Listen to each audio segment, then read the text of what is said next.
Gold H4 time frame पिछले हफ्ते इस पैरेलल चैनल की लोअर ट्रेंड लाइन ब्रेकआउट हुई और रिटेस्ट भी हो गई। अब केवल एक स्टेप बचा है, रिटेस्ट के बाद नया लोअर लो। इसलिए उस कंडीशन में 2600 आपका पहला इंपॉर्टेंट सपोर्ट लेवल होगा। ये स्टैटिक लेवल भी है और साइकोलॉजिकल लेवल भी है, इसलिए ये आपका पहला सपोर्ट लेवल है। और जिस समय प्राइस ने इस ट्रेंड लाइन के अपर हिस्से को टच किया था 2790, ये आपका रेजिस्टेंस है। और जब तक प्राइस इस लेवल के नीचे है, मार्केट इसे टॉप की तरह ही ट्रेड करेगा।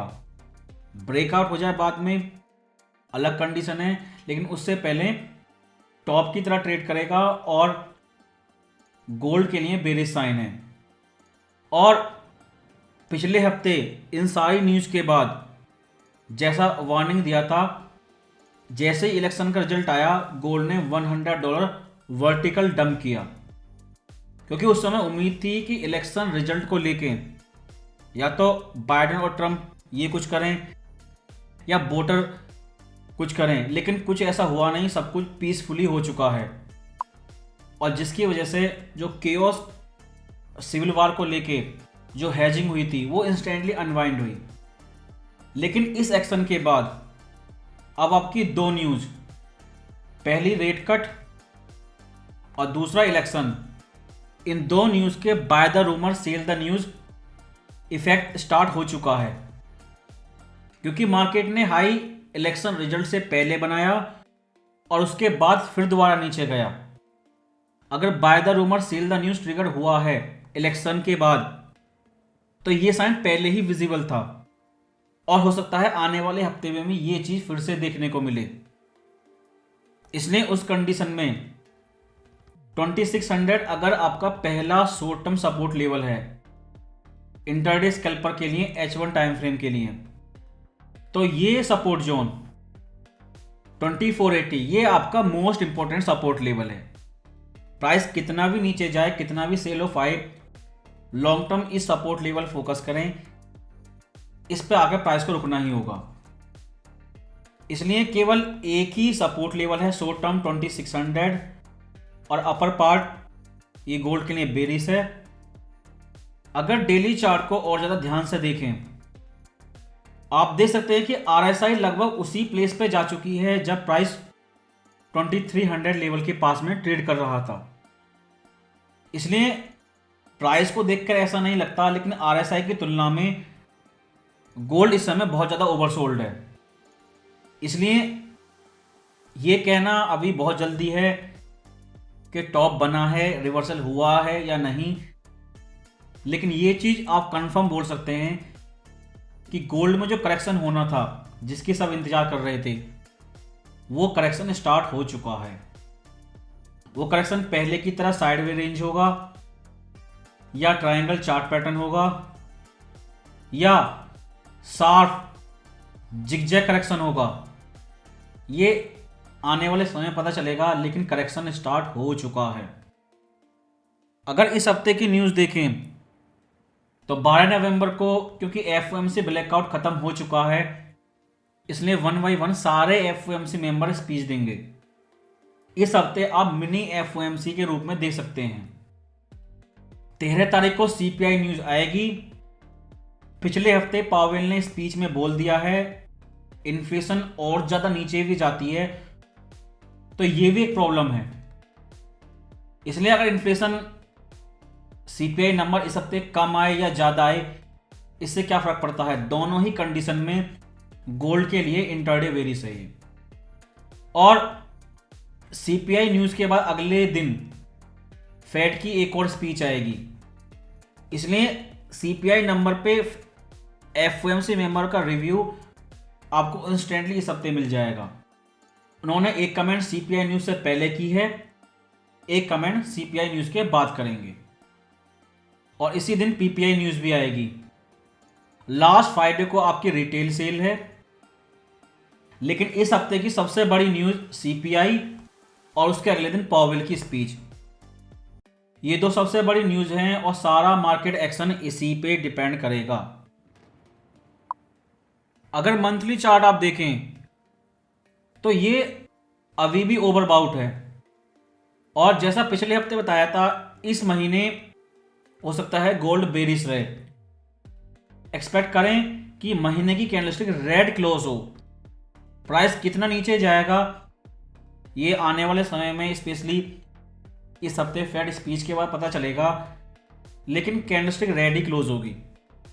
और इलेक्शन के बाद ये एक डिबेट स्टार्ट हो चुकी है कि पिछली बार ट्रम्प कार्यकाल में गोल्ड ऊपर गया था, फिर से ऊपर जाएगा।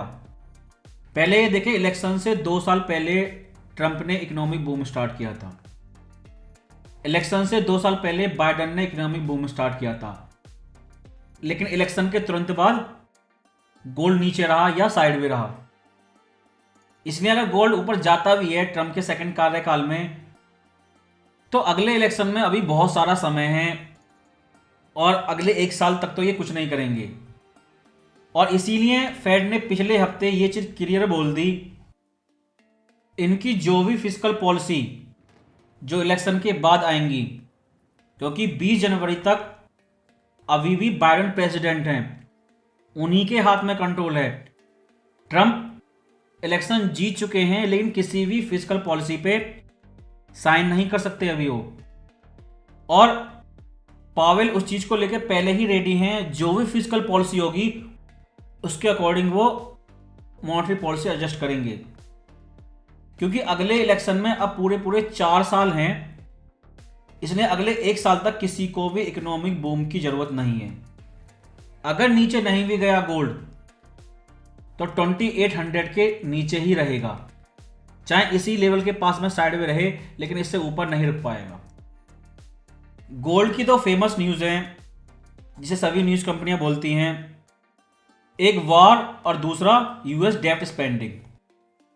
अगले 1 साल तक इलेक्शन के बाद कोई भी डेब्ट स्पेंडिंग नहीं करेगा।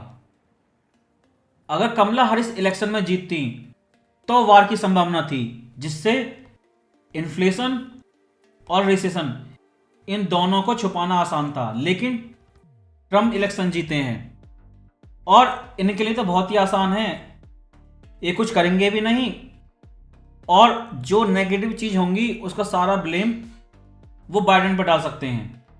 और यूएसए कोई अलग देश नहीं है, एलियन कंट्री नहीं है, ये सभी देश में होता है सेम टू सेम।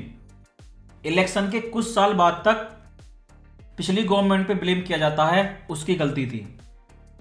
और यही कारण है कि फेड ने स्पीच में बोला था कि जियोपॉलिटिकल रिस्क बहुत ज्यादा बढ़ चुके हैं। इसलिए पिछली 2 इलेक्शन साइकिल मैंने आपको दिखा दी, गोल्ड ऊपर जाता है, लेकिन इलेक्शन के तुरंत बाद नहीं, इलेक्शन से 2 साल पहले, और जिसमें अभी पूरे 4 साल हैं। अगर H4 टाइम फ्रेम को देखें तो ये एरिया 2710 लेवल के पास में, ये आपका स्टैटिक हॉरिजॉन्टल रेजिस्टेंस जोन है। प्राइस ने ब्रेकआउट किया, इस लेवल को रिटेस्ट किया, लेकिन प्राइस इससे नीचे ही क्लोज हुआ था। इस लेवल के पास में डेली टाइम फ्रेम के पैरेलल चैनल की एक ट्रेंड लाइन है, स्टैटिक हॉरिजॉन्टल रेजिस्टेंस जोन है H4 पर, और टॉप टू बॉटम फिर रिट्रेसमेंट जोन भी इसी लेवल के पास में है। इसलिए 2710 लेवल के पास में ये रेजिस्टेंस जोन है, सेलिंग जोन है। इससे ऊपर कितना जाएगा ये आपकी रिस्क कैपेसिटी पर डिपेंड करता है, लेकिन ये एक सेलिंग जोन है, और आपका टारगेट होगा नया लोअर लो 2600 लेवल के पास में। बिगिनर इंट्राडे ट्रेडर के लिए फिर से डेली टाइम फ्रेम देखें क्लियरिटी के साथ। 2790 आपका मेन लेवल है, जब तक इसके नीचे हैं ये करेक्शन मोड में है। कितना नीचे जाएगा, पहली पॉसिबिलिटी 2600 लेवल हो सकता है। अगर किसी शॉकिंग न्यूज पे गोल्ड नीचे जाता है, क्योंकि बाइडेन जब तक कुर्सी पे हैं वो कुछ ना कुछ जरूर करेंगे, और ट्रम्प अभी उनके पास साइन करने की पावर भी नहीं है। और ये पिछले हफ्ते फेड ने इलेक्शन से पहले 50 बेसिस पॉइंट और इलेक्शन के तुरंत बाद 25 बेसिस पॉइंट कट करके ये चीज क्लियर भी कर दी कि सेंट्रल बैंक केवल नाम के लिए हैं, इसे द बाइडेन कंट्रोल करता है या ट्रम्प। जो भी कुर्सी पे बैठता है वो सेंट्रल बैंक चलाता है। इसलिए मैक्सिमम 2480 डाउनसाइड हो सकता है आने वाले समय में, लेकिन डिपेंड इसी चीज पे करता है करेक्शन पैटर्न किस तरह का होगा। साइडवे होगा पहले की तरह या जिगजैग शार्प। पिछले हफ्ते क्लियर चार्ट पैटर्न था, वो ब्रेकआउट हो चुका है। अब केवल एक ही पैटर्न है, इस ट्रेंड लाइन का रिटेस्ट और नया लोअर लो, और केवल एक सपोर्ट है 2600।